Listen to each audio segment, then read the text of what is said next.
This is Dave, and I'm here with Ethan, and together we are Dave and Ethan's 2000-inch Weird Al podcast, episode 91-inch. On this week's episode, we interview vocalist Monique Donnelly, who's both recorded and toured with Weird Al. It's Dave and Ethan's 2000-inch Weird Al podcast. It's a podcast about Weird Al. It's Dave and Ethan's 2000-inch Weird Al podcast. Seriously, the whole podcast is about Weird Al. Dave and Ethan's 2000-inch Weird Al podcast. You don't have to listen, but we're glad you are. Dave and Ethan's 2000-inch Weird Al podcast. What a wonderful, albeit snowy, 27th. Oh, maybe for you. Oh, did it not snow by you? We got a little snow here. I mean, hardly worth mentioning. I'm just really bummed out this week. Oh, well, what happened? I mean, it was bound to happen eventually. Oh, Dave, what? What happened? Life imitates Al.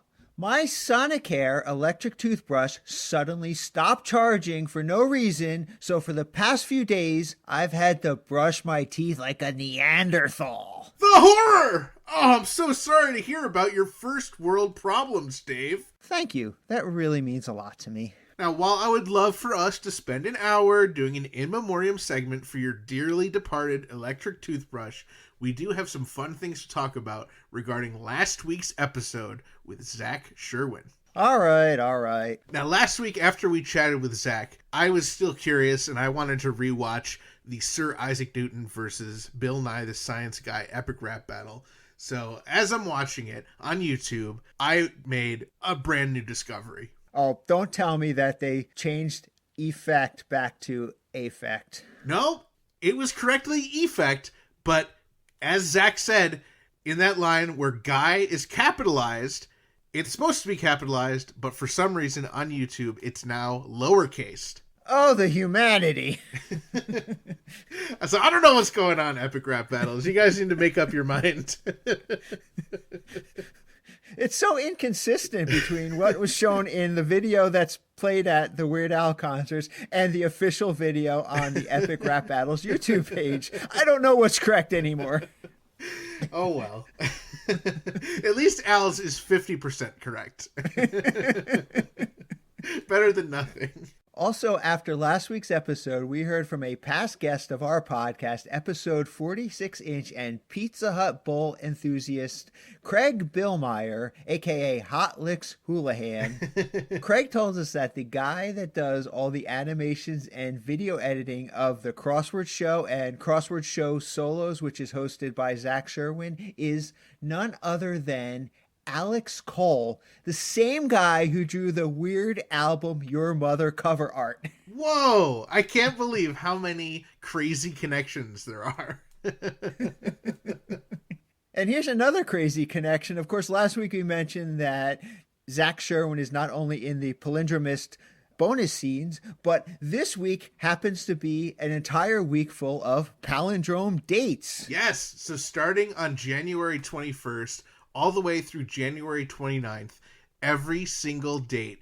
When you write it the American way of writing dates, it is a palindrome.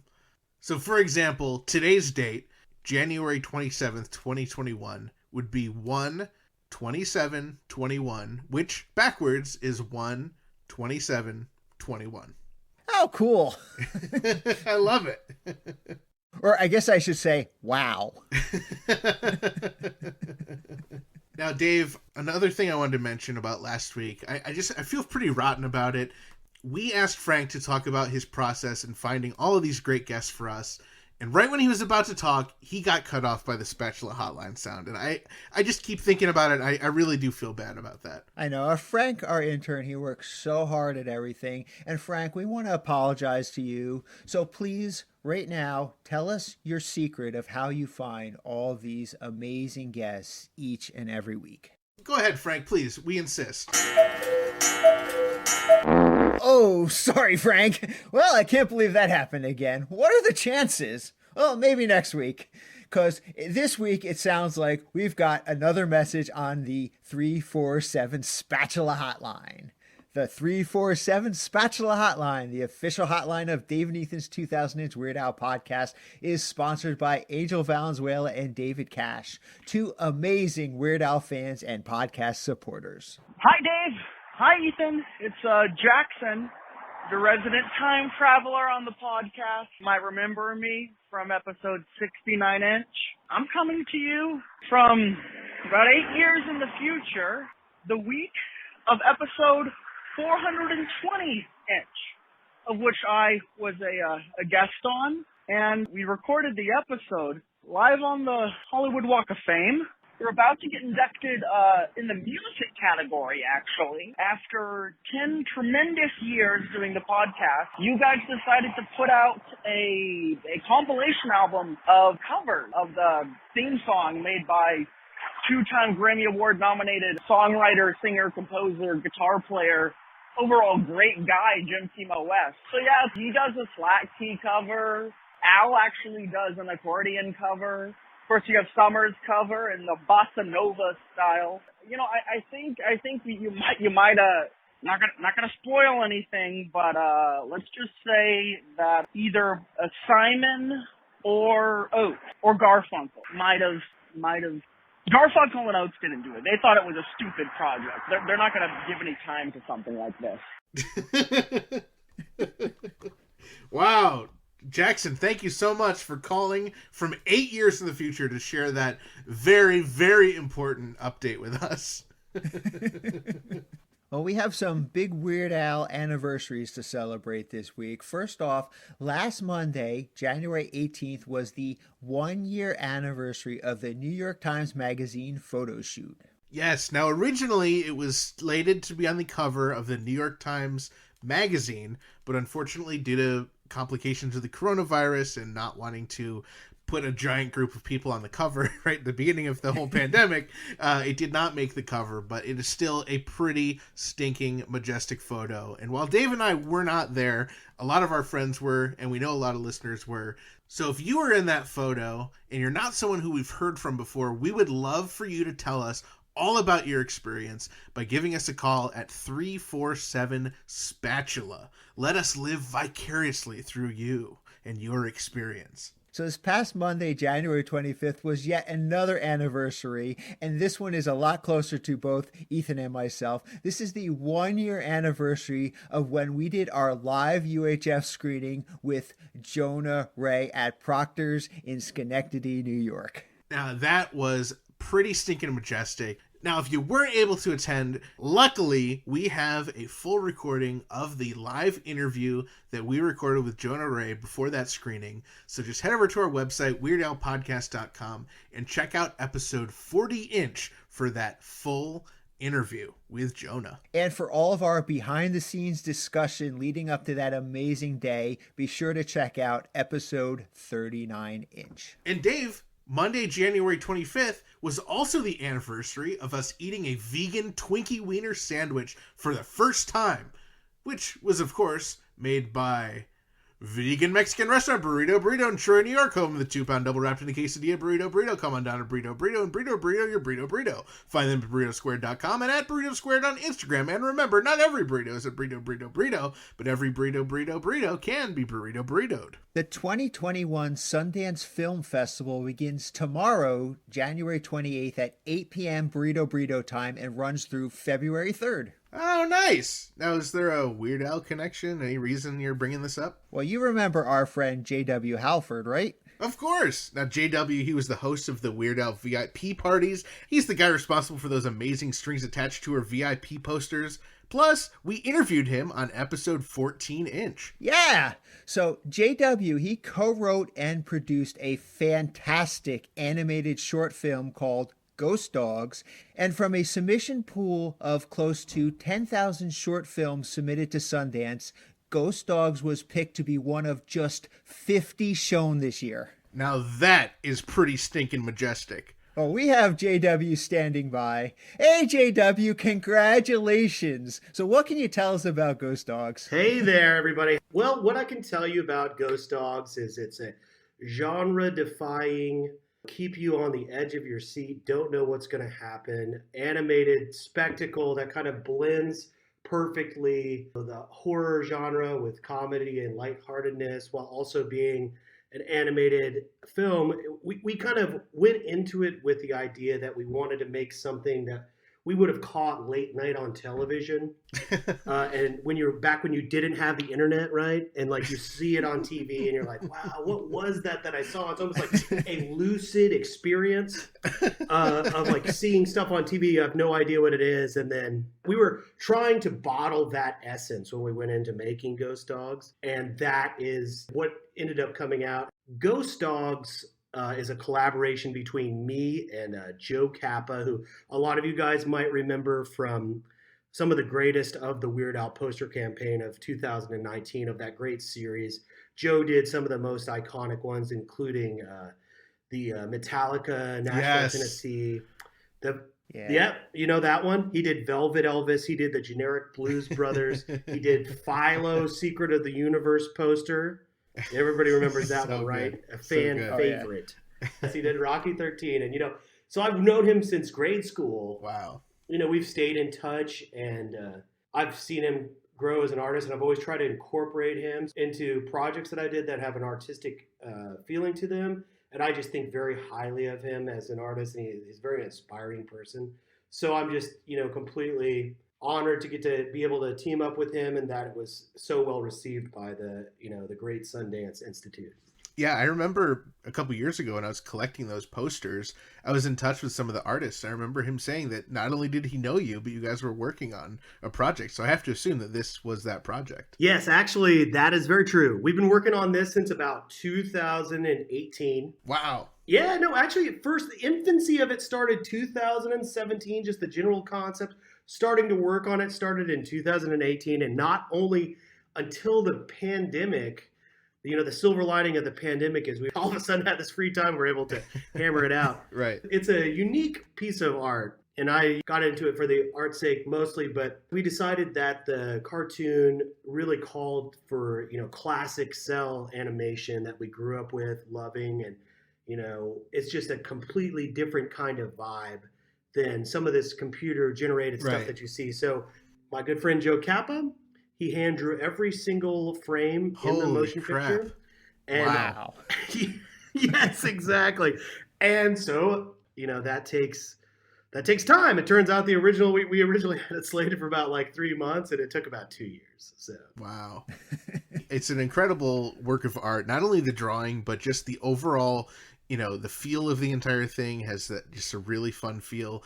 And I was just laughing the whole time. There'd be things that just out of nowhere, I would just want to vomit, or I'd want to laugh hysterically, or maybe both, because there's just a lot of really crazy, fun horror, but also really strange, dark comedic elements that I loved. Well, I really appreciated that. And that is exactly kind of what we were trying to achieve with Ghost Dogs. It's one of these, and anybody who knows me knows that I kind of probably get way too into the projects that I'm involved with. And we just wanted it to be this kind of vessel of, unexpectedness. And you didn't know what was, lurking around each corner of the film. And it kind of just takes you all of a sudden you get lifted off in a completely different direction while you think it's going one way. And I would think that's one of the huge strengths of Ghost Dogs is just the surprise element, or as they say in UHF land, supplies element. So thank you, JW, for stopping by and letting us know about Ghost Dogs. If you're interested in checking out this amazing animated film, you can do so over at the Sundance Festival website, festival.sundance.org. And for more information, to pick up the beer, pick up the t-shirts, you can head on over to ghostdogs.net. You guys are my favorites, and anybody out there listening, miss everybody. Can't wait to get back on the road whenever that happens, and be safe. Watch Ghost Dogs wherever you can, and I understand the need to buy the merch. It just comes over you. And next thing you know, you've got 15 shirts, but it's like, yeah, is that enough? And it's like, yeah, I don't know. You should check with all your friends. Valentine's Day is coming up. The Super Bowl. That's true. All sorts of reasons to gift Ghost Dogs merchandise. And not to mention birthdays and Christmas, which we missed Christmas kind of, but it was Christmas in July, right? Thank you so much to JW for joining us, and I cannot wait for people to finally see Ghost Dogs at the Sundance Film Festival starting tomorrow. JW wanted to make sure that we told you that the film itself is not family friendly. There are some very adult situations in it. So please, listeners, use your discretion when viewing the film. Another exciting thing happening this weekend is the Pocalypse, presented by San Francisco Sketchfest. It is an incredible event with a ton of comedians and performers that you are just going to absolutely love, including, I can't read this name. Dave, who is this that's going to be part of it? Well, certainly you don't expect me to read every single name on this list because it would just take forever. This show is loaded, but listeners of this podcast will be happy to know that past guests of the podcast, Dave Hill and Jonah Ray, will be appearing, as well as Weird Al himself. For tickets and information, head over to sfsketchfest.com. We have another exciting anniversary coming up. Next week will be exactly 40 years since February 1st, 1981, the day that Weird Al's Another One Rides the Bus EP, better known among Weird Al fans as the Placebo EP, was first released. The Placebo EP is highly collectible by all record collectors, but especially for Weird Al collectors. It is just an absolute must. Now, what makes it so hard to come by is there are only reportedly 1,000 of them ever made. And interestingly enough, Weird Al himself has speculated that he has signed more than 500 of them. So if you have an unsigned one, that's technically more rare. Now, we're wondering, do any of our listeners have a copy of this elusive Placebo EP? Please let us know and share pictures in our official Facebook group on the anniversary on Monday, February 1st, over at group.2000inch.com. Additionally, to celebrate the 40th anniversary of the release of the Placebo EP, our guest next week is, well, you're just going to have to tune in. Here's a hint. He played guitar, banjo, and ukulele on the Placebo EP. Now, the first Patreon supporter to message us through Patreon with the correct answer of who is next week's guest will receive a free t-shirt of your choice. Good luck to all of our Patreon supporters. Dave, can I guess? I don't know. Are you a Patreon supporter? Oh, man, you're right. I guess I should log on to patreon.com/2000inch and pledge as little as $1 per month. Here on the East Coast, this week's forecast calls for a lot of cold and a lot of snow, so it's really nice to think back to when we met this week's guest in the nice warm summer of 2019. Dave and I are absolutely thrilled to complete today our trilogy of interviews with Al's Gals, the three backup singers who toured with Weird Al on the Strings Attached tour. She has sung with everyone from Paul McCartney, Michael Jackson, to, of course, Weird Al Yankovic, and we are so thrilled to have her with us today. Please welcome to the podcast, Monique Donnelly. How's it going, Monique? Hey, it's going great. Thanks so much for having me. I have been looking forward to this. We talked about having an interview all through the tour, and it just never seemed to happen. So I'm so excited. Yeah. We finally made it work. It made it. It's 2021. Well, you know, it's a few years later, but we did it. It's okay. Of course, you were on the Strings Attached tour. I'm very curious how you got involved. How did you get asked? How did that come about? When and where? Tell us everything. All right. Well, I have been singing for Al for about 15 years on his project. I kind of math it off my children. My oldest daughter's about 15, and I remember like putting my pregnant clothes on at the first session going, oh dear, I look like the size of a bus. I was not my most pleasant looking self at the first Weird Al session. So I wobbled myself in there. And so she's 15, so it's been about 15 and a half, 16, maybe 16 years that I've known him. And so very fortunate and blessed that he is a man of loyalty, because he just keeps coming back, and I say, yes, sir. More, please. That's so exciting. So do you know how you first started working with him? Was it a referral or was it random? Did you answer a newspaper ad? It was a referral, as it always is in my industry. It's so crazy because when I went to college, I was surrounded by ridiculously talented singers, and I'm thinking, why are you not famous? And it really came down to the fact that they were just born and raised in Idaho.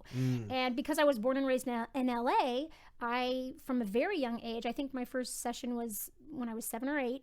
Wow. My name started getting passed around town saying, oh, she sang on a kid commercial. She can do that. She can do this. And so from a young age, I just kind of grew up singing on projects, and my name got passed around. So when my friend, her name is Angie Geray, I believe she's also a friend of Lisa Popeil, but they needed another female singer. And so my name got referred.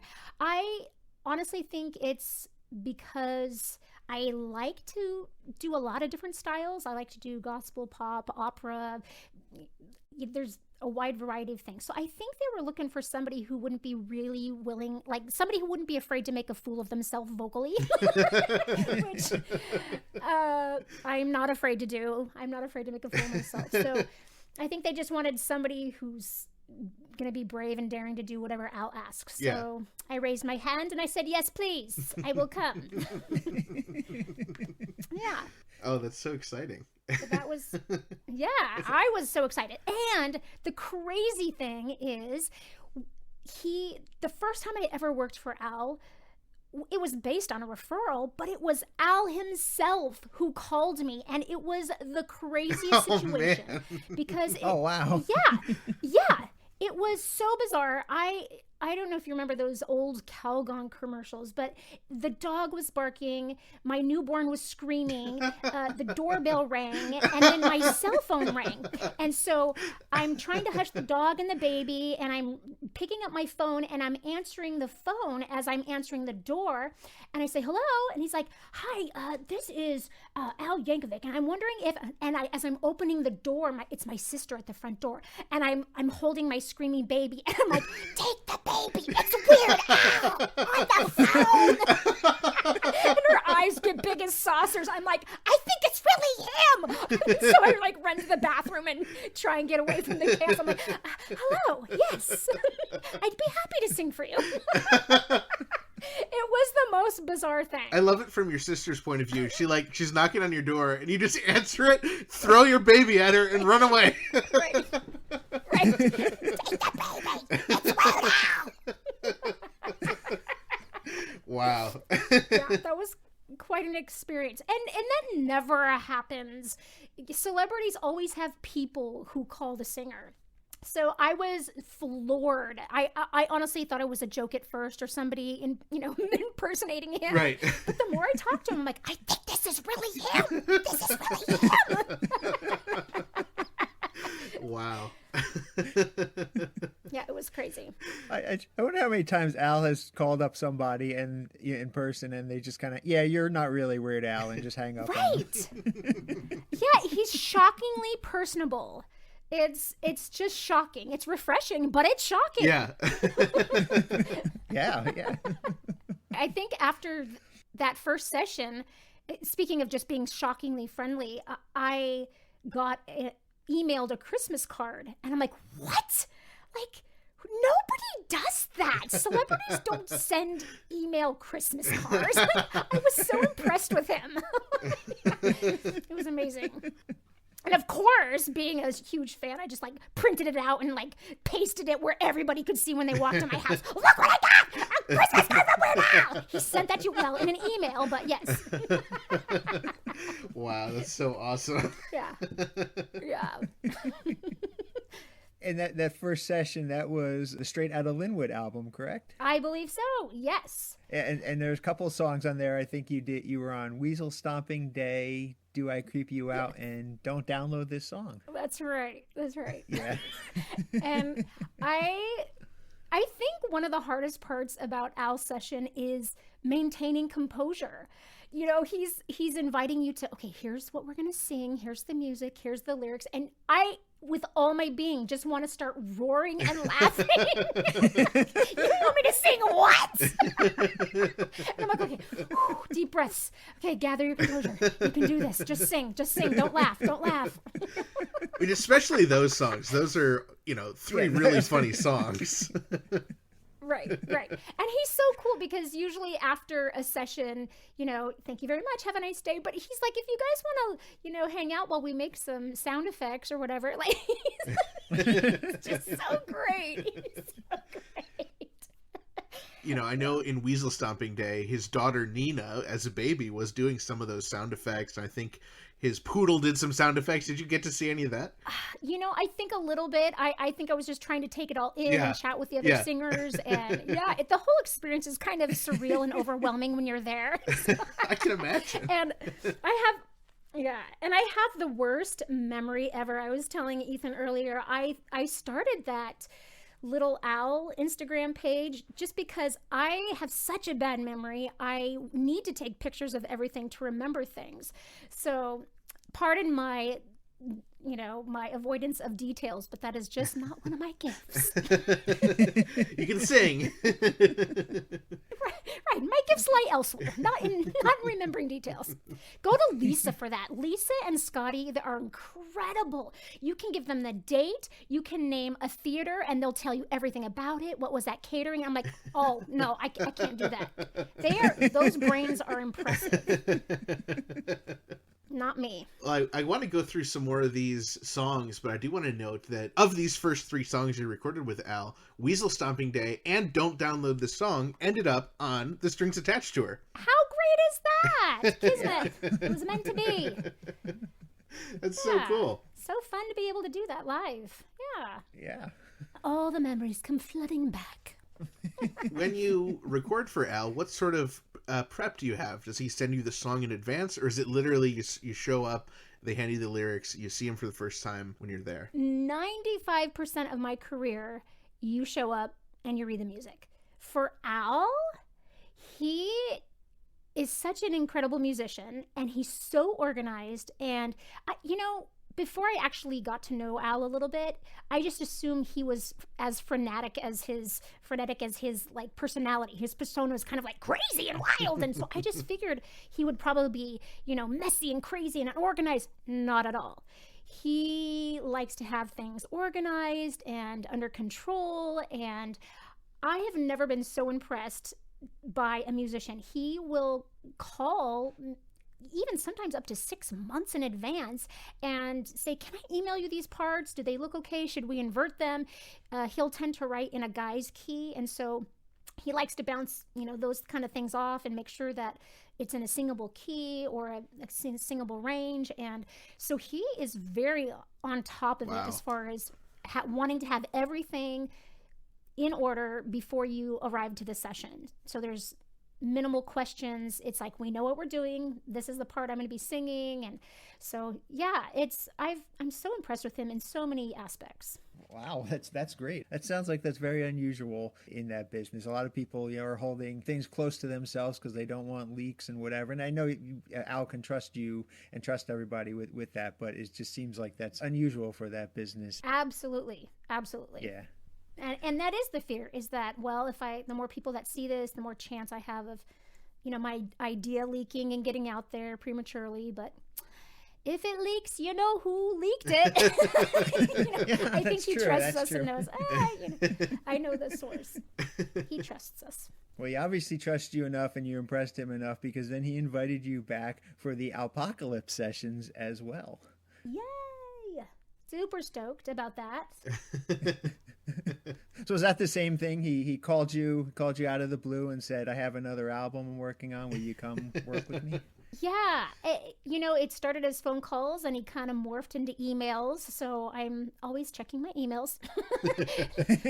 but yes, it directly comes from his personal email. And are you free next month? Usually it's like, are you free tomorrow? But with Alex, are you free next month? Yeah. Now, for Alpocalypse, you recorded 2 songs, Stop Forwarding That Crap to Me and Perform This Way. And one thing that I thought was really interesting is up until this point, you had always sung with Lisa and or Scotty, but for Perform This Way, it was just you on the background tracks. Yeah, that was kind of surprising, and I didn't even realize that until I arrived to the studio. Sometimes you can be copied on the email, and I didn't even notice that the other ladies weren't on the email. So I was actually kind of excited. I'm like, oh, we're going to do all three parts. And it was fun just having some one-on-one time with Al, because I had never had that before. So we had a little lunch break and just kind of caught up. And I'm like, oh my gosh, I'm having lunch with Weird Al Yankovic. It was pretty magical. Yeah. Wow. I'm like living the dream. Now I got to ask. I know it was over 10 years ago at this point, but what did you have for lunch with Weird Al that day? I believe it was Chinese. Yeah. It had noodles and veggies in it. Okay. That's awesome. Yeah, I can't remember many details, but you asking me about food and I'm on it. Do you remember any of your parts from Perform This Way? Express yourself. Yes, the big solo that my mom is so proud of. That she just like zooms to. This is my daughter, right here. Express yourself. Oh, You're that's welcome, so Mom. great. I love you too, Mom. That's great. So I'm curious, when Al, he calls you and then he starts sending you some emails, is he sending you all your parts?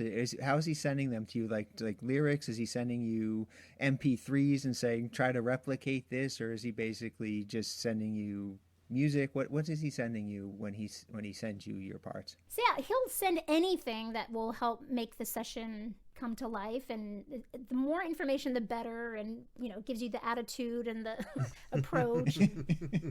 Super thorough, and I appreciate it. Yeah. So it looks like you also did another song where it was solo backing vocals, and that was on his latest album, Mandatory Fun, with Foil. Yeah. Yes. Again, you get there and I just was like, oh, I just get to hang out with Al for the next few hours? Like, it's just me and him? Yes! This is great. And what did you eat that day? Oh, that was actually, he called me like after a mealtime, so I did not get to eat lunch together. Yeah. Bummer. Wah, wah, wah, wah. There is one more pretty obscure Weird Al song that I understand you were on. You were on there along with Lisa Popeil and Scotty Haskell as well, and that's was eventually released on Medium Rarities. It's the Brain song, the song he did for the multimedia Al's Brain in 3D that was at the Orange County Fair. What can you tell us about that song and that session? I've always known Al to be a genius. He's just smart. He's an incredible musician. But when you see all those aspects all playing together and it comes to life, I actually brought my daughters to the exhibit. I'm just constantly blown away by him. And it's just such a thrill to be a tiny part of his vision. He sees something, he hears something, he wants it to be presented, and I'm just so extremely happy for him when things come together, and if having just a tiny part of that huge vision is so satisfying. And being there, and he actually was there for the opening of it, and so warm to my girls. And you hear this over and over again, I'm sure, by everyone you interview, that Al's just so personable and as brilliant as he is. It's funny because it's almost like he's a savant, but sometimes a savant can't interact socially, and he's really great with people.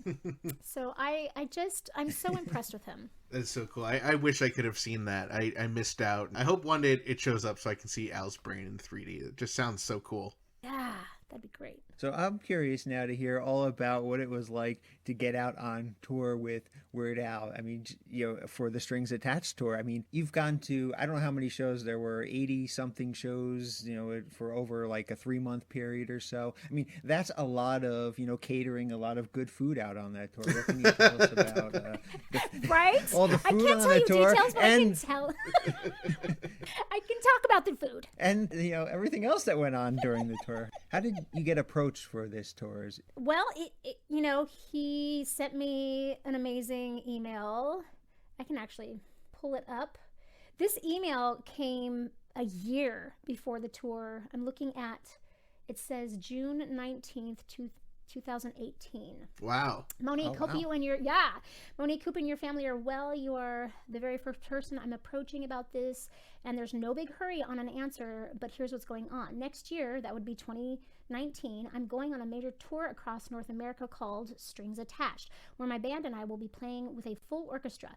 I performed with a full orchestra for 2 nights in 2016 at the Hollywood Bowl, and it was such an amazing experience that we've decided to do an entire special tour like that, the biggest tour we've ever done. By the way, it's still a secret.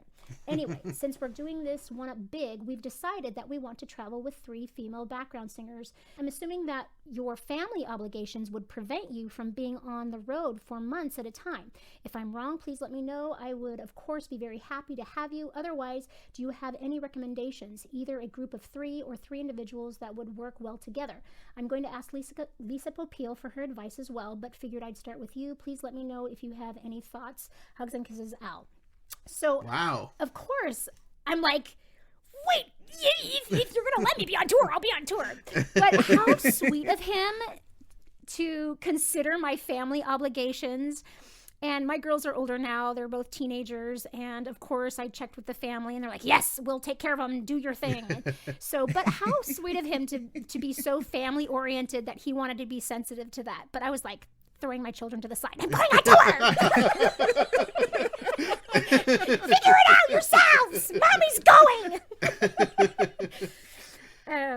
But yeah, so it was funny because my brain immediately went to all my singer friends who tour. There's kind of a social group of studio singers, and there's a social group of tour singers, because when you're touring, you don't have a lot of time to do the studio stuff.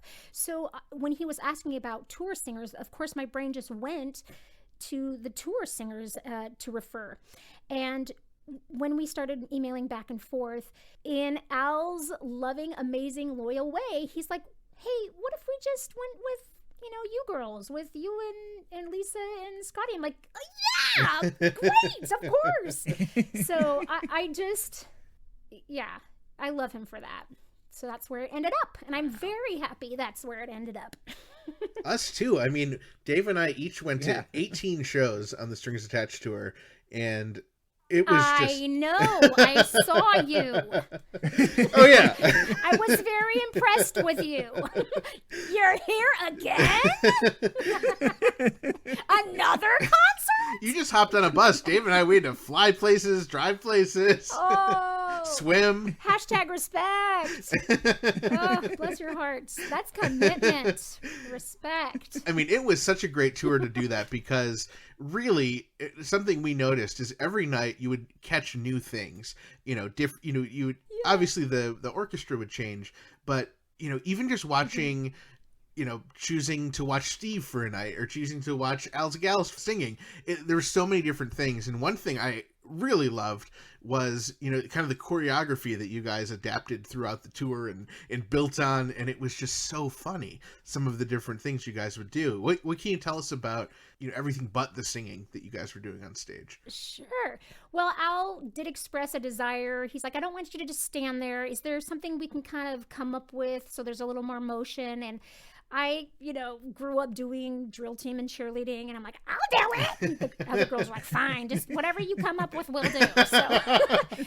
So I asked Al, do you have things in mind? He's like, well, why don't you look at my old videos, and if there's anything you can kind of pick up and nuances. And so that's what I did. I just kind of looked at the song list that we were going to sing and looked at any kind of music videos and tried to pick up the motions or the nuances, and tried to keep it kind of basic, because while you're singing and dancing, you're spinning 2 plates at the same time. Right. So it was kind of a modified version of something you might have seen in his videos. But I videotaped myself and sent those off to the girls ahead of time and said, just take a look at this, get yourself familiar, and we met a couple times before the band all got together before tour. So we did a couple vocal rehearsals, and then we, the next couple we tried to put the motions together. And so we were pretty much together once the whole band got together. So, but that was fun to be able to contribute that. Yeah. I remember I told you this at one of the shows, but my absolute favorite part is during Jackson Park Express, where Al goes, "I like your boobs," and you have an offended face, wide-eyed, and that would crack me up, and I would look for that every single show. Nice. You're welcome.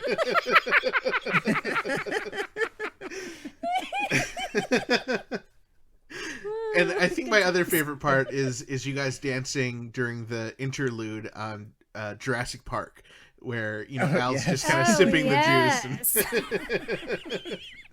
You want me to make a fool of myself? Of course I will. Yes, it was a little different every night, a little crazy every night, but it was definitely fun every night. Yeah. Yeah. Now, I'm curious. You had mentioned that there's the whole two different groups of singers: the studio singers and the touring singers. And I guess up until Strings Attached tour, you kind of considered yourself studio singer. But had you ever gone out on tour before the Strings Attached tour? No, sir. This was my very first tour. Wow. Yes. Yes. So touring for the first time, did it take you a while to get into the touring mindset? Like, how did you know what to do, what to bring, how to act? What was your learning process for that? That's a great question, because I genuinely wanted to be prepared. So I called some of my tour friends, and it's so great because some of the advice they gave me was so valuable. And then other pieces of advice they gave me were so off, only because of Weird Al. For example, one of the greatest pieces of advice my friend gave me was just wear black stretchy. It looks classy, and then you can sleep it on the bus and then go to your hotel room afterwards. So my wardrobe consisted of black stretchy. And I was like, yeah, this works. Good advice. But the piece of advice that didn't work, and I'm regretful, is, and this is very consistent with other artists apparently, is, when I had heard, give the artist their space, respect them as the artist, don't always be in their space, kind of keep to yourself. And I'm a social butterfly, and so I was like, okay, Monique, really, you got to reel this in, like when you're done, like give him his space or whatever. So I kind of made a conscious decision to, after tour's over, I know he's probably drained, he's been talking to hundreds of people, and I'm just gonna quietly go into my little bunk and watch a movie and fall asleep. And towards the end of the tour, I kind of loosened up on that and had a blast. And I really regretted not milking those bus hours, because once he was done signing autographs, he would spend a little time on the bus just kind of, talking about highlights of the concert, or, oh my gosh, I almost tripped on that thing, or did you guys see those bugs flying around me, or whatever.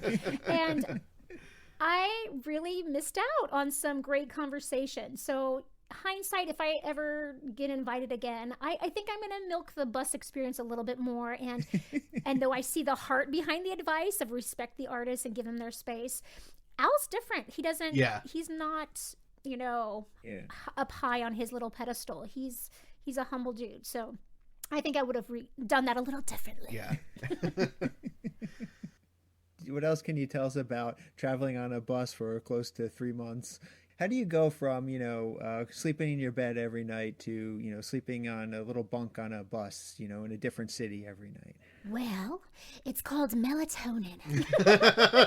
No, I did occasionally dip into the melatonin bottle just to kind of lull myself. But one thing that I started learning on, like early on in the tour, is I would, before going to bed, I would put in the destination in my phone, because sometimes during the night they would stop for gas and I would start getting up and packing my bags, and I realized, oh wait, we're not even here. Like, this is a gas station, or they just stopped to wash the buses, or the bus driver's hungry and he's getting a burger.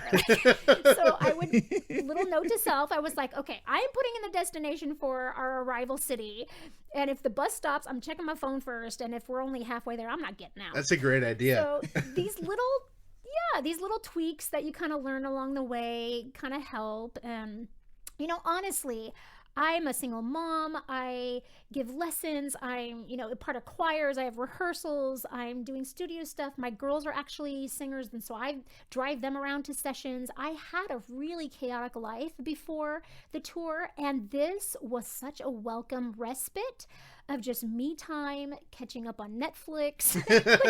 I actually really welcomed the change of pace. I loved it. Oh, that's great. Yeah. It was like a paid vacation. Honestly, it was the best and the worst summer of my entire life. I've never had a better time in my life. It's doing everything that I love. Acting like a dork, singing, experiencing new places, eating food that I didn't have to cook, staying in hotels. It really was the best summer of my life, but it was also happened to be the worst summer of my life. And I know you guys might have heard about this, but I got news about midway through the tour from my family that my oldest sister had gotten in an ATV accident. Say prayers for your sister. She's not doing well. So we go to Oregon every summer. We ride ATVs, we go hunting, we build forts. So this was not a surprise to me that there was an accident. Things happen. Right. So the next day, when I got the news that my sister didn't make it, she actually passed, I was in shock.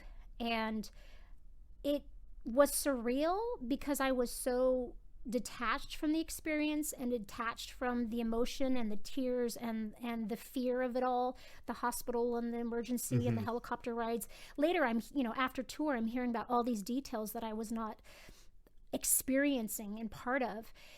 So there was it happened to work beautifully. There was, I think, a 4-day weekend, which was the only 4-day weekend or 4-day slot that there was no concert. We usually had back-to-back concerts, but there happened to be a window that it landed that my sister's funeral was on. So the tour, everybody was incredibly gracious, incredibly kind to let me fly home, spend a couple days with my family, and fly back. And as you guys know, Al has experienced loss himself, and so he was very empathetic. Yeah.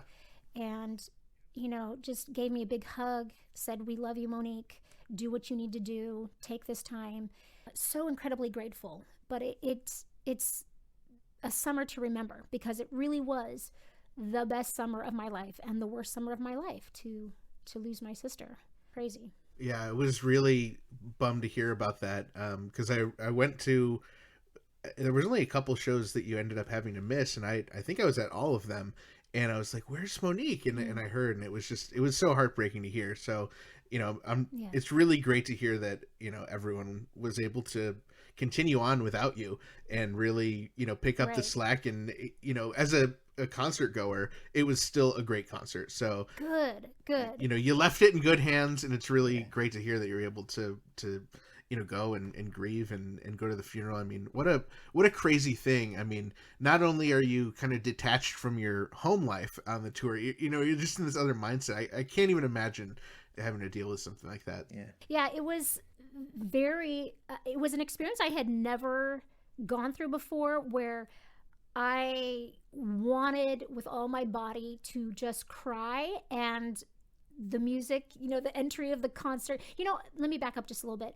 I knew I was going to miss one concert, but I did end up missing 2 concerts because of some weather delays. It's so crazy. Back east, it rains every day. It doesn't even matter if it's summer. It just rains. So, due to some weather issues, I actually missed another concert.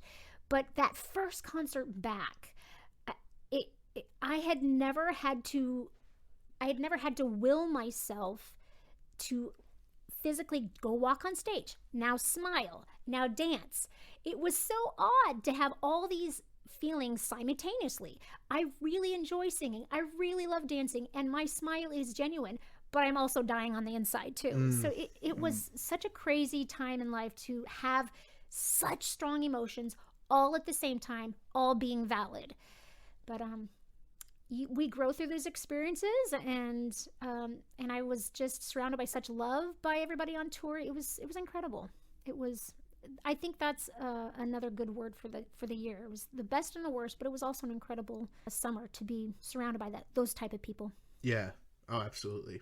And it's great to hear that everybody in Al's camp was willing to give you the time to do whatever you needed to do to get through the experience. Yeah. And I was warned ahead of time by my tour singer friends that, if you get a gig, they probably won't let you come home. And so in the back of my mind, I'm thinking, I don't know if they'll let me go home. And of course, the answer from Al was yes, like go home, do what you need to do. So yeah, that was beautiful. Now, on a much happier note, Dave and I got to see you perform at Red Rocks. Tell us about that. Yes. I have to say that was my most favorite venue of all the tours. There were so many beautiful, like the Fabulous Fox theaters and the Sanger in New Orleans. Great venues. But there is nothing like Red Rocks. Something about, I'm an outdoors girl. I like to hike, I like to run, I like to be outdoors. So combining my favorite things, orchestra, singing, being a goofball, and getting to be outside, surrounded by God's awesome beauty, I was just in the happiest of happiest places. And even our dressing rooms have these giant red rocks climbing into the side of the rooms. It was just incredible. It was just, I have never been at a venue like that. It was so cool the way they had designed the building around the rocks. It was pretty awesome. Wow. Yeah, I mean, just from in the audience perspective of getting to witness that show and just seeing that venue for the first time, I was just very impressed. And then, just to see how many people showed up. I mean, I can't imagine, when I was turned around and looked back, I just saw people go on forever. I can't imagine what the view was like, from you up on stage. Yeah, I was so... I was so impressed. I think there was only maybe one or two shows that were not sold out. Every one of our 67 concerts was sold out except for a couple of them. And it's a testimony to the longevity of his career, how it spans all age groups. You saw different ethnicities, age groups, genders, like everybody loves Al. Yeah. It's just incredible. Yeah, they just show up. Yeah. I'm kind of curious, when you're up on stage, what are you looking at? Are you looking at the people in the front row? Are you looking at the people in the back row? Are you looking at Al? Are you looking at the orchestra? What is it that you're looking at when you're up there? That is a really funny question, and I have some really funny answers. Okay. Generally, the lights are blinding you, so you can't really see anything except the first couple rows. And usually the first couple rows are my favorite people because they are willing to pay that money to be in the first couple rows, and they know every word. They are dressed up to the T. They are smiling the entire time. So those front row people are my favorite. I just absolutely love looking at them because, A, that's the only people that I can see because we're blinded. But I also get intrigued sometimes because I stood right behind Al. A lot of times I was the middle singer. So a lot of times I found such beauty in the artistry of the light shining through his hair or the sweat that would drip off his elbow. Like there's these little details that I'm just like, look at that. Wow, that's crazy. That's gross. That's amazing.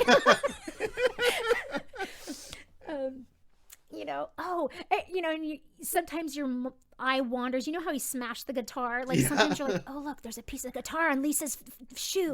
Like sometimes these little things like pop up in the corner of your mind. And, while you're, and especially towards half of the tour, you get in such this auto mode that you know the lyrics, you know the motions. It's a little tricky at first because you're spinning a lot of plates, but once it becomes routine, your mind can start wandering because you're just an autopilot. Right. And so you will notice this little kid who has this little twerk, or this little twitch. You're like, why is he twitching? Is he doing that on purpose? And your mind just veers off.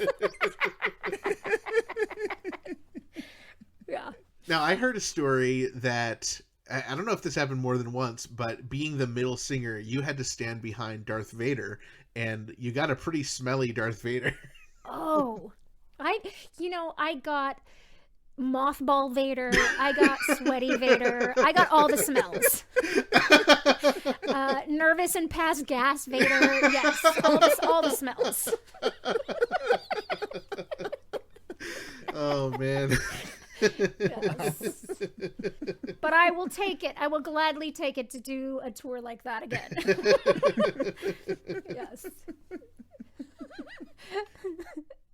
Now, you mentioned this earlier, but I'd love to hear more about, you made this excellent Instagram account, Adventures with Little Al, and I remember just drooling over that account before I got to see my first show because you posted so much really great behind the scenes stuff. Yay! Yeah, I posted stuff that I would want to see. I'm so curious about artists and how things work, and so I kind of just posted what I would have want to have seen, rehearsals and that kind of thing, behind the scene, even what it looks like behind stage, and knowing that dressing rooms are 3 floors down, or even little random quirky things.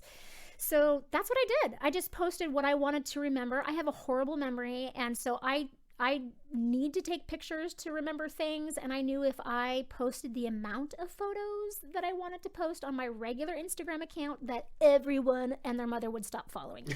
So on day 1 of rehearsals, I went to Al. I said, Al, I would love to follow these, this tour and this memory with this little guy. Are you cool? Like, do I have your blessing? And he's like, oh, yeah, do what you want to do. If, I'm like, if you have any input, or if you don't want me to do things, if I can run things by you. And he's like, you just let me do my thing. He was just kind. And he would play along sometimes. I'm like, Al, you want to be, part of this shot, or you don't want to do this? And so it was cute. He was willing to play along sometimes. He, one time he found a girl with a little Al tattoo, and he's like, go get Monique, we're gonna take a picture together with this. So, yeah, so he gladly jumped on board. It was cute. And where is little Al now? He is on my shelf. Okay. Yes.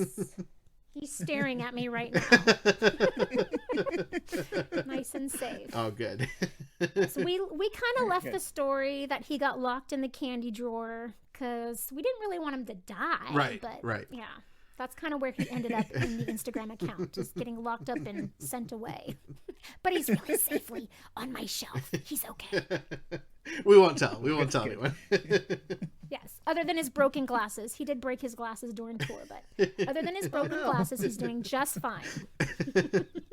I remember I got to meet little Al. I was very happy to meet him at one point. Yes, he was very happy to meet you too. I don't think I got a chance to meet little Al on the tour. Oh. Yeah. There were a couple quirky people who were like, hey, can we take a picture with little Al? I'm like, oh, not me? Okay, fine. Can you take this picture for us? Yes, exactly.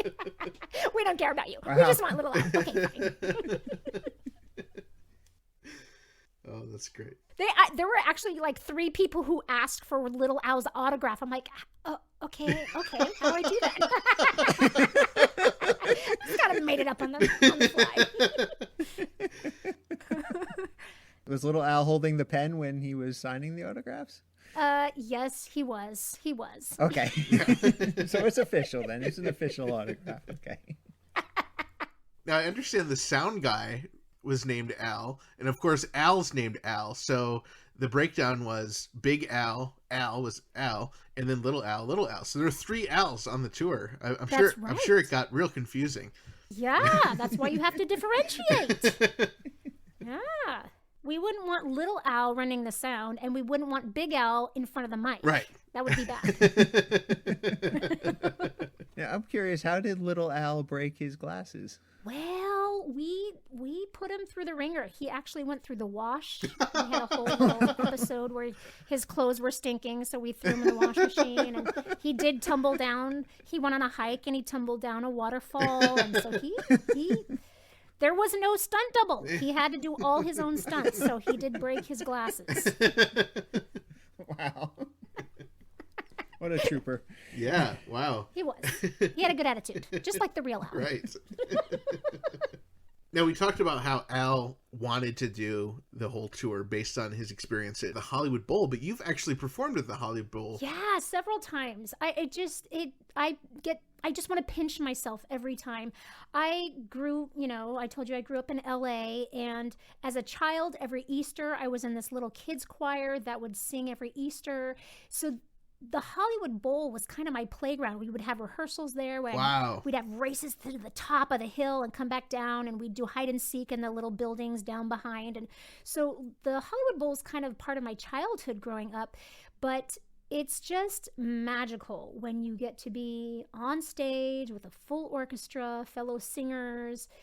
Did a couple shows with Danny Elfman, a couple shows with John Williams. So cool. And it's just magical. It's to be a part of LA's history, and it's completely blessed and grateful. Yeah. Yeah, so I mean, you mentioned Danny Elfman, but I mean, you worked with other great people like Michael Bublé, Katy Perry, and a few others. Do you have any stories of working with any of them? Sure. Just a segue with Danny Elfman, when I was about 15, he was working on a project called Little Demons, and he had 3 of us little singers come in and sing like these little children. There's a song called Oh Mother Dear. If you Google it, it's on YouTube. There's you can hear me singing like a little 10-year-old singing on some Danny Elfman stuff.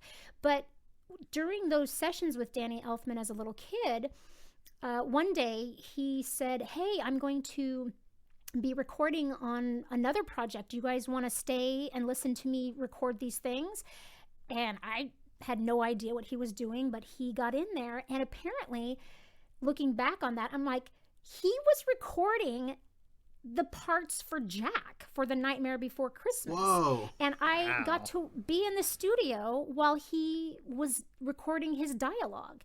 So I didn't really appreciate the weight of that moment in that moment, because you don't know how big a project's going to be. Right. Like this little thing that I did, Little Demons, it went nowhere. He never finished it. But he tends to work like that. He'll write a bunch of songs, and that's kind of how he did The Nightmare Before Christmas. I actually sang on one of those songs, but it never made it into the movie. He just writes songs, and then they fit it into a storyline. So, I didn't know if what he was doing was going to go anywhere or not, but it became this iconic movie, and what an honor to be able to be in that same studio as he's recording Jack, and then come back all these years later and be able to sing on the Hollywood Bowl stage The Nightmare Before Christmas to this live audience. Wow. So it was a completely amazing full circle for me in that moment. But Bublé, oh my gosh, you guys.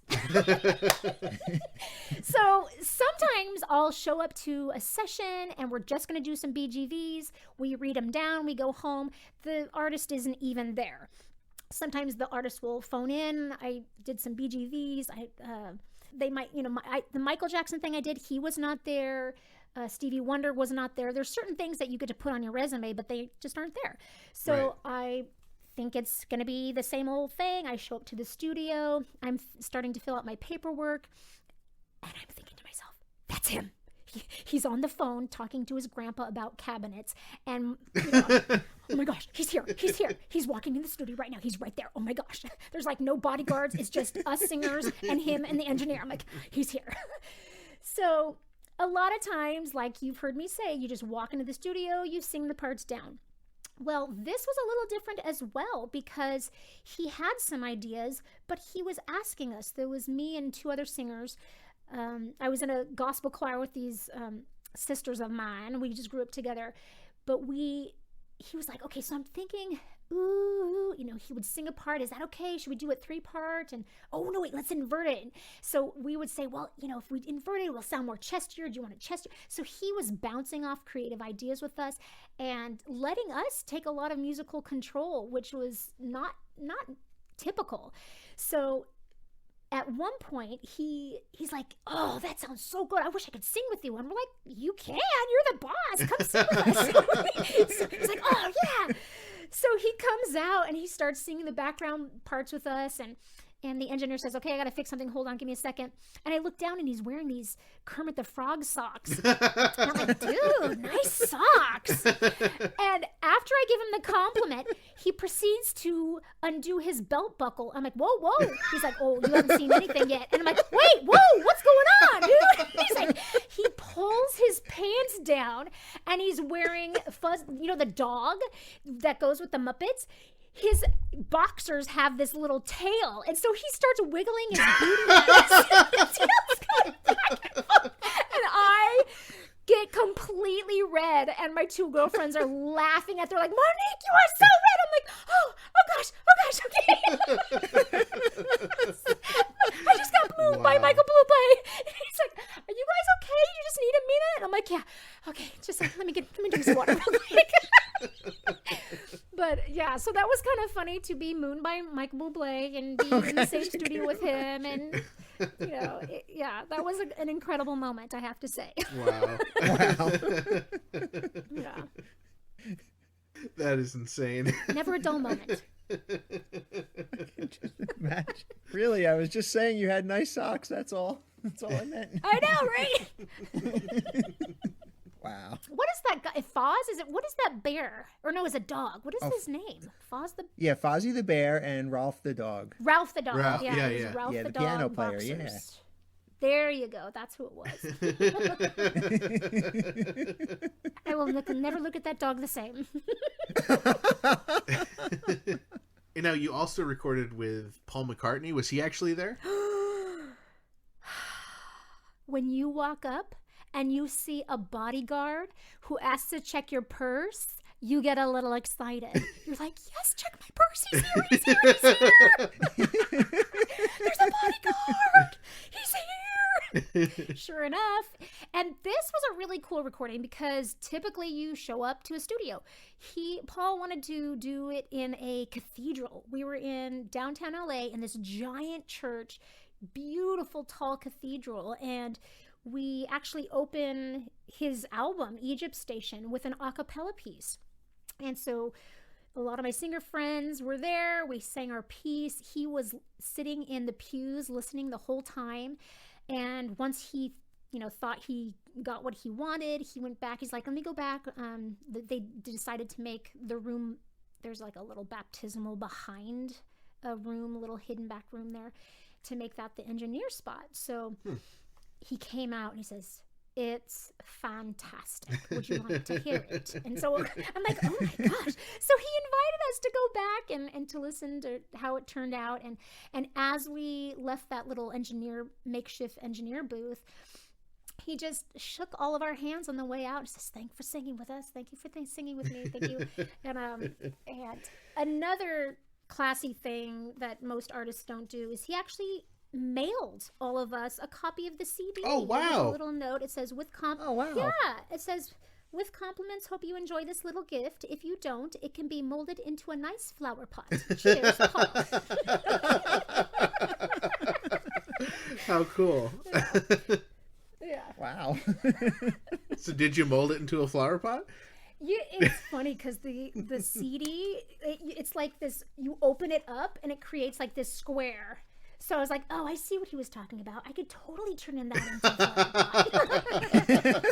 I'm not going to, but no. I see where he was going with that. And so, I mean, just looking at this list, it's just insane. Neil Young, Harry Styles, Katy Perry. It's insane. Some of the folks you've recorded with. What an awesome career. Yeah. And it's I don't have an agent. The people in our community, it just goes by who you know. So I have to give all gratitude to God and to people in my life who are willing to take a chance on me and open doors for me. You can only do so much in your own preparation. Mm-hmm. for your career to take off, and you really do rely on the people around you. So I'm just so grateful for the people in my life that God has put in my life to open those doors to allow these experiences, because I know I couldn't do it on my own. So I'm just humbled. I'm completely humbled that I've gotten to experience these moments. They're just magical, and I cherish them. One thing I wonder if people realize is that you've really, through your film score work, you've attained this like holy trinity, although it's more than three. It's this holy nerd trinity of you've performed for Star Wars, Star Trek, Marvel. You've been in World of Warcraft, Weird Al. Like, you don't get more holy nerd trinity than that.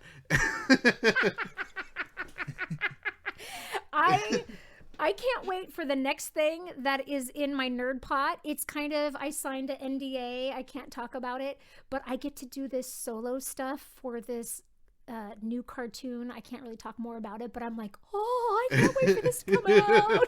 Because that will definitely be on the nerd list. It's like an infinity gauntlet. You're just like putting these different incredible nerd related things into this gauntlet, and I can't wait to hear what else is coming up. Yeah, it's gonna be good. Well, I mean, so going through the list, I mean, I pointed out some exciting ones, but there's also just incredible ones like Jurassic World, La La Land, just Sing, Polar Express, these movies that everyone like has seen a million times. And films really are the gift that keep giving. I can say that I'm a singer mainly because the residuals that come from film.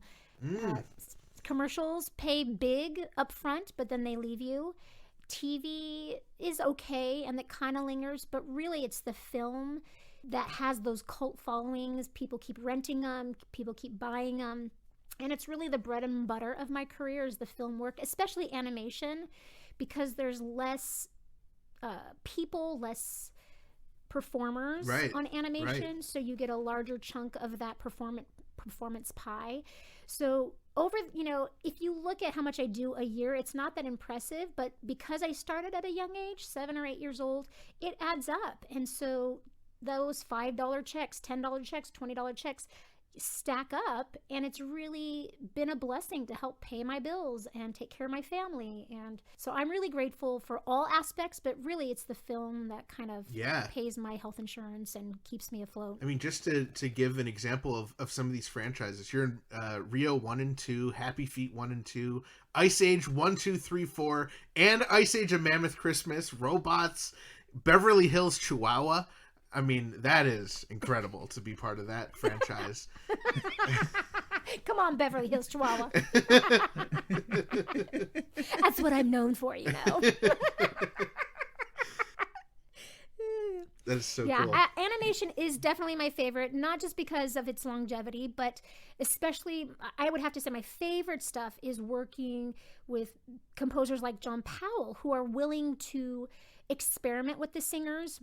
I remember one session for one of the Happy Feet, he says, Monique, you know how to yodel, right? And I'm like, yeah. He's like, you can sound like a little boy, right? And I said, yeah. And you can sing gospel runs, right? And I'm like, yeah. He's like, can you do it all at the same time? And I paused for a second, and I said, I've never tried, but let's give it a go. So there's actually like this little penguin in one of the Happy Feets where it's this little boy, and he's yodeling, and then he get down like that. And so it's like, I love how he stretches me and is kind of willing to let me sing like an old lady or an opera singer or a 4-year-old. So it really is fun to kind of be able to throw the parameters out there and just have fun and be goofy and sing different styles, which, coming back to Weird Al, is why I love singing with him, not only on his albums, but the tour was so incredible because you've got everywhere from shoo-wop doo-bop 50 stuff to your kind of hardcore Smells Like Nirvana to you've got all these different styles. So it really never got vocally boring because he kept, he switches his styles up, which is another thing that I love about Al. He's so versatile. Yeah. I mean, one thing that I really enjoy every holiday season is the Happy Honda Days commercials, and you actually were in some very early Happy Honda Days commercials. You remember you knew. Yes. And what's funny about that is I was semi-pregnant in some of those too. Really? So it worked really well to have nice fluffy coats and be in the winter scenes for those. Yeah. And those were fun because, I don't get to do a lot of on-screen stuff, but it was fun to have. I think there was like a four-year run. I don't know how many years in a row that was, but it was fun to go back every couple of years and do some on-screen stuff. And it would be totally warm in LA, and they'd have to create all this fake snow. And the Hollywood magic would come to life and be like, wow, look what they did. Yeah. Those were fun. And looking back at Rio, your daughter was actually involved with one of the Rio films. She was. And you know what's cool about that is they not only did they use her little solo as the trailer for Rio 2 Memories, but that was the same solo that I did in Diary of a Wimpy Kid. Whoa. I was like, what are the odds that I got to sing that solo in a movie and you got to sing that in a movie? How It cool. was just, it blew my mind that, what are the chances of being able to sing on a movie? That's just such a rare opportunity. But for me and my daughter to sing the same song of all the billions of songs in the world, we got to sing the same song in a different movie. Crazy. Wow. Yeah. Another opportunity where you were on stage is at the 72nd Academy Awards behind the great late Robin Williams. What can you tell us about working with Robin? He was a gem. And when he would work with all his heart and get sweaty and stinky. With me being short, I had to be at the front of the V line right behind him, and I got all the glorious Robin Williams smells. It was fun. He very kind, very funny, very gracious. There was at the end of the song, the finale big moment, he ripped open his vest and he had this like flashing vest. Nobody had seen that before, where there was lights on clothing. It was like this new cool thing. So the people who had made the vest, they saw me downstairs like, you're singing with him, right? Can you go give this to him? So I'm like, okay. So I'm like, knock, knock, knock, knock, knock. I'm like, hi, Mr. Williams. So this is your vest, and this is how you turn it on. And we get to this finale moment where we're all marching in a V, and he rips open his chest, his vest, and these lights start flashing. Well, at the point where we start walking back, he accidentally steps on my foot. Oh, no. And you know how everything just goes slow motion? Oh, no. My heart starts racing, and I almost eat it, and he almost eats it. And right at the last second, we both shuffle our feet out and catch ourselves. And I was like, that has to be one of my most scary live on-stage performance moments in my life. I almost tripped Robin Williams on the Academy Awards. Wow. I had a coronary. After I got off stage, I'm like, I just want to cry. I'm so glad that's over. Yeah. Oh, wow. What kind of stuff have you been working on recently? It's been interesting with COVID. The last few sessions that I've had, you have to get a test that you're negative. They take your temperature at the door. They isolate you. Usually it's nice to be around one mic. Everyone's wearing masks until the last minute. You have to bring your own pop screen. You're constantly using sanitary things. So I sang on a trailer called for Dune. Trailer called Dune. Cool. And for Hans Zimmer, and Jingle Jangle that came out this Christmas, and that's fun. And we got hired to sing like a kid. They didn't want to bring kids into the whole COVID atmosphere, so they were asked to bring some female adults who could sound like little children, which is one of the things that I do and get hired for. Cool. So I was fortunate enough to be able to get hired for that. Can I tell you another fun story? Yes. About Oh, yeah, please do. being a little kid type? Okay, so I am very short. I'm 4'11", and a lot of times that cancels me out on any kind of onstage thing. So that is why it's so special that Al let me be a part of this, because I'm just so stinking short and I don't fit the mold, and I was just so grateful. Because I'm short, like I said, I don't get typical gigs that other people get because I'm just like, I throw the camera off, they have to move the camera down, like they don't know how to figure me out, so I just don't get hired, which I'm fine, that's fine. But one instance, I actually got hired because of my size, my shortness. My friend came to me and said, Monique, there is an opportunity for you to sing with Barbra Streisand. She's going to be singing for the president, but because it's so high profile, they don't want any parents, they don't want any adults, the less people as possible. They just want performers back there. So I need an adult who is short like a kid to hang out with the kids behind the scenes before they go up on stage.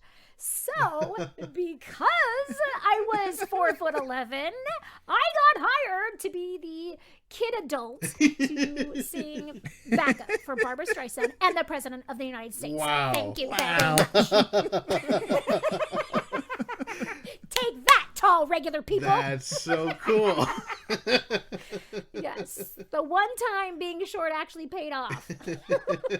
Wow. That's incredible. Yeah, he actually was very kind. He came back afterwards and he gave all the kids, all the performers, a little box of chocolates, and we all had a picture with Hillary and him and Barbra Streisand. So that's one of my cherished photos, is short little Monique adult with all the other kids and these three icons. How cool. Yeah. That's just incredible. I mean, how do you top that? You get to sing for the president, you get to perform with Weird Al. I mean, it just how does it get any better than that? I am one blessed girl and I know it. I don't deserve it. I meant to ask you about your conversation with JW. Sure.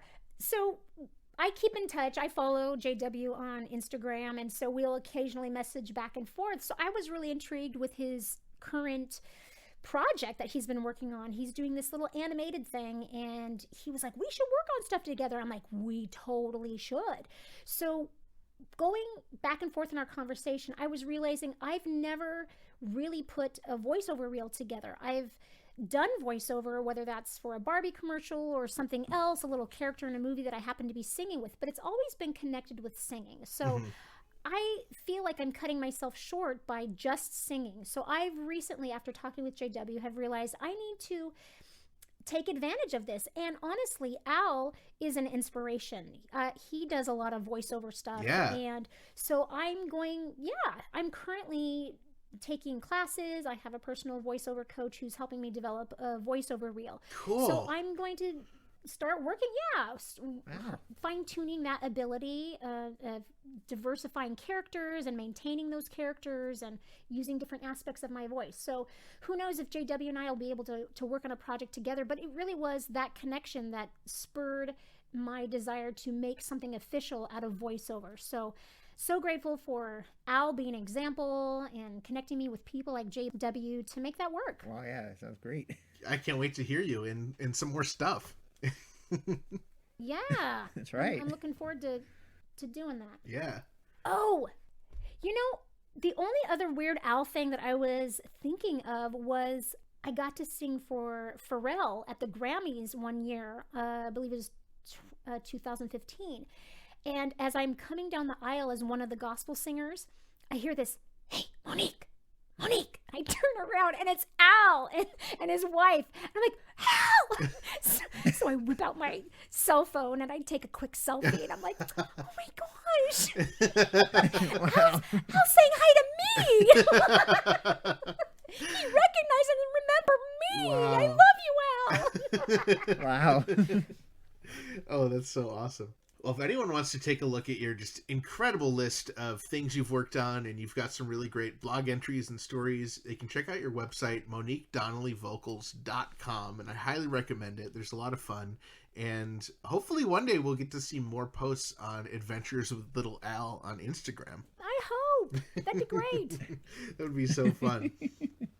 Monique, this has just been incredible. Thank you so much for having me. You guys are I had so appreciate seeing your faces during the tour, and your support and your encouragement has been such a gift. Thank you so much for having me. You guys are amazing. Well, thank you, Monique. That was so much fun. And note to self, do not mention the Muppets around Michael Bublé.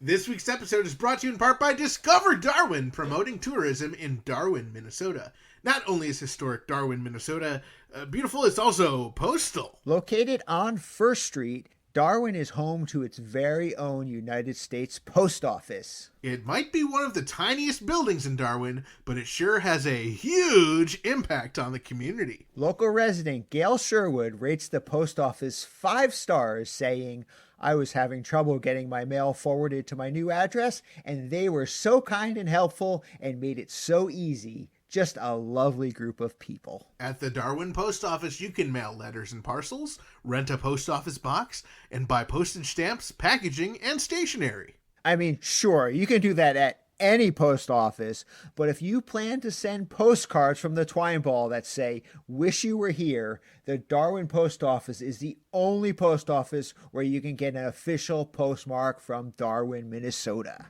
Now, won't the folks back home be jealous? And also, if you're in a rush, there's a mailbox situated right out front. You don't even have to go inside. Now, that's just convenient. And there is street parking available. Say no more. I can't take it. And they sell duck stamps. Stop it. So visit Darwin, Minnesota on your next expedition. Discover Darwin more than just the Twine Ball. And after you visit Darwin, Minnesota, be sure to visit discoverdarwin.biz.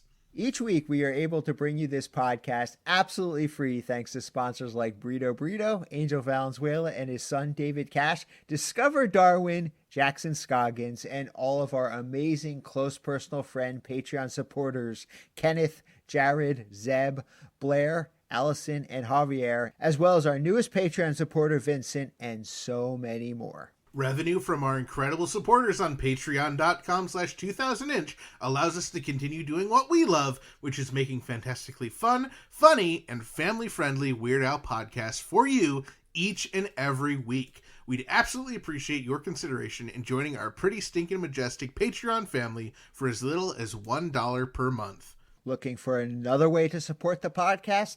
Head over to shop.2000inch.com for official Dave and Ethan's 2000-inch Weird Al podcast t-shirts, tote bags, mugs, tank tops, face coverings, pillows, and so much more. Find us online at WeirdAlPodcast.com or 2000inch.com, where you can find information about our guests and listen to past episodes, like episodes 37-inch and episode 38-inch, where we interview Lisa Popeil, and episode 85-inch, where we interview Scotty Haskell, the other two Al's Gals.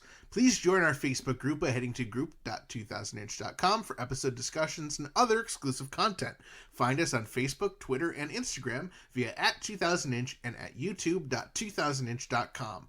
Be sure to share our posts and tell your friends to Gill and Chill. We love it when you leave us voicemail via our 27-hour-a-day podcast hotline, 347 Spatula. You might even hear your message on the air. You can catch our show on Apple Podcasts, Spotify, Stitcher, or the podcast app of your choice.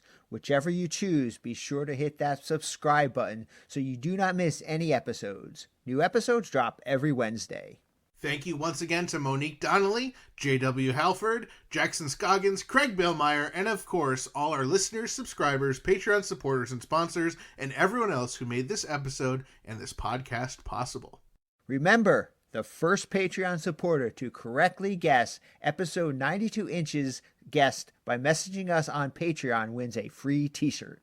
We will begin airing our series of bonus episodes where we sit down with John Bermuda Schwartz and go page by page, picture by picture through his brand new book, Black and White and Weird All Over, very soon. Time is running out for you to grab the book if you want to be able to follow along with those episodes. Plus, it's a great gift to give someone for Groundhog Day.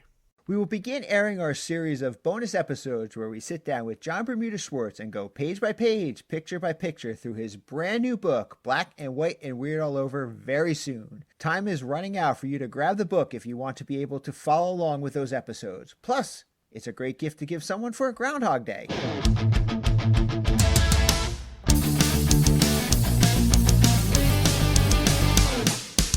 That was Dave and Ethan's 2000-inch Weird Al podcast, episode 91-inch. That was Dave and Ethan's 2000-inch Weird Al podcast, episode 91-inch.